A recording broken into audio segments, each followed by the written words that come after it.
Huwag mo akong pigilan sa mga insertions ko. Huwag ka nang makialam sa budget. Na ginagawa ko lang ang mga utos niya tungkol sa mga insertions na sinasabi niyang hindi na raw niya makilala. Nagsabi na pinapa-insert ng mga projects ang Pangulo na worth 50 billion pesos.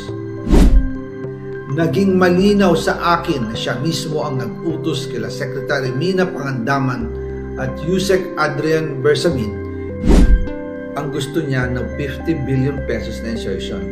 Ngunit ang sagot ng Pangulo, humingi ka ng bago or dagdag na insertions. Bakit hindi niya agad tinanggal noon pa? Kasi mismo siya ang nagbibigay ng utos. Ako mismo ang nakasaksi at nakausap ng mga taong direktang sangkot. Hindi lang po ang Pangulo ang may insertion sa budget.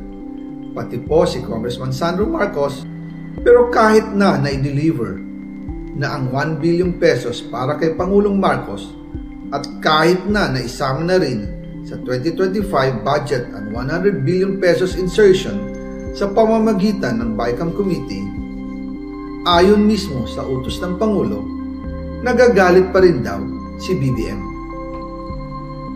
Kaya noong February 2025, sumulat po ako ng isang confidential letter kay Pangulong Marcos. Doon ko ipinaliwanag na ginagawa ko lang ang mga utos niya tungkol sa mga insertions na sinasabi niyang hindi na raw niya makilala. Ilalabas ko po ang sulat ko sa Pangulo kasama ng video nito. Si Yusek Jojo Cadiz ang nag-ayos ng aming meeting noong March 2025 sa 1201 Aguado Street, tapat ng Malacanang, Gate 4. Pero sa halip na kumalma ang Pangulo, lalos lang siyang nagalit. Sa halip na itanggi o linawin niya ang tungkol sa 100 billion insertion, pinagsabihan niya kami ni dating Speaker Romualdez at sa akin mismo, diretsahan niyang sinabi, "Huwag mo akong pigilan sa mga insertions ko. Huwag ka nang makialam sa budget." Dahil sa mga binitawang salita sa akin ni BBM, naging malinaw sa akin na siya mismo ang nag-utos kila Secretary Mina Pangandaman at Yusek Adrian Bersamin na ipasok ang 100 billion pesos worth of projects. Kaya kung hindi talaga totoo na galing sa Pangulo ang utos, bakit hindi niya agad tinanggal noon pa sina Secretary Mina Pangandaman at Undersecretary Adrian Bersamin nang pinaalam ko sa kanya ang 100 billion insertions sa pamamagitan ng sulat? Bakit ngayon lang nila pinag-resign kung kailan nalaman ng publiko ang tungkol dito? And also kinausap ako ni Yusek Jojo Cadiz at nagsabi na pinapa-insert ng mga projects ang Pangulo na worth 50 billion pesos. And sinabi ko kay Yusek Jojo na meron ng instruction kay Secretary Mina Pangandaman at Yusek Adrian Bersamin about the 100 billion pesos insertion. And sabi niya, kakausapin niya ang Pangulo na kung pwede, doon na lang i-charge ang gusto niya ng 50 billion pesos na insertion. Ngunit ang sagot ng Pangulo, humingi ka ng bago or dagdag na insertions. Doon po nakita at naramdaman na hindi pwedeng sabihin ng Pangulo na wala siyang alam sa mga nangyayari.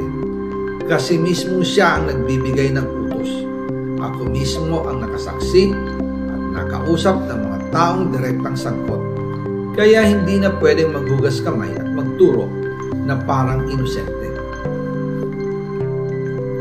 At kung titingnan ninyo ang 2026 budget, may panibago siyang 97 billion insertions. Pero ngayon, pinasok na mismo sa President's Budget or NEP 2026. Yan po ang kinumpirma ni Secretary Manny Bunoan na may instructions ang Pangulo na magpasok ng 100 billion ulit sa President's Budget. Kaya wala na siyang pwedeng ipamigay.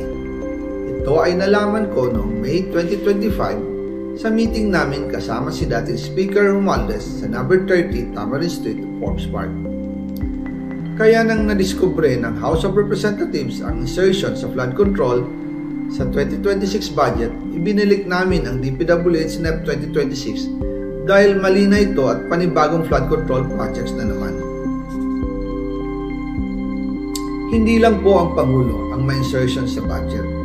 Pati po si Congressman Sandro Marcos, meron din pong pinapasok taon-taon. Noong 2023, may 9.636 billion pesos. Noong 2024, 20.174 billion pesos. At nitong 2025, 21.127 billion pesos. Lahat-lahat, ang kabuuan ay 50.938 billion pesos. At bawat taon po, sa tuwing dumarating ang BICAM budget process, lagi pong may utos si Congressman Sandro na ipasok ang mga proyekto niya. Nalaman ko na lang sa mga contractor na galit siya sa akin nung pinag-uusapan na ang 2025 GAA budget. Ang sabi daw niya, ipatatagal ako at magpa-file ng maraming kaso laban sa akin. Kasi kulang ng 8 billion pesos yung insertion na gusto niyang ipasok. Ang dahilan daw, may mga contractor na nakapag-advance na sa kanya at dahil hindi na ipasok ang buong halaga, kailangan daw niyang magsauli sa mga yon. Para malinaw sa taong bayan, ilalabas ko po sa video na ito ang listahan ng mga proyekto na kasama sa mga insertions ni Congressman Sandro.